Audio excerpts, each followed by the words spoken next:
একেবারে শেষ পর্যায়ে এসে দাঁড়িয়েছে ইউরো চ্যাম্পিয়নশিপ এবং কোপা আসর। দক্ষিণ আমেরিকা শ্রেষ্ঠত্বের প্রতিযোগিতা কোপা আমেরিকার এবারের আসরের ফাইনালে উঠেছে আর্জেন্টিনা ও কলম্বিয়া। সেমিফাইনালে কানাডাকে 2-0 গোলে হারিয়ে ফাইনাল নিশ্চিত করেছে আর্জেন্টিনা। অন্যদিকে উরুগুয়ের বিপক্ষে 1-0 গোলের জয়ে ফাইনালে উঠেছে কলম্বিয়া।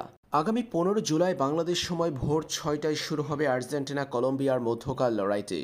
অন্যদিকে এর আগের রাতে মাঠে নামবে ইউরো চ্যাম্পিয়নশিপের দুই ফাইনালিস্ট। 2024 ইউরো চ্যাম্পিয়নশিপের ফাইনালে উঠেছে স্পেন ও ইংল্যান্ড। ফ্রান্সকে হারিয়ে ফাইনালে উঠেছে স্পেন, নেদারল্যান্ডসকে হারিয়ে ফাইনালে উঠেছে ইংল্যান্ড।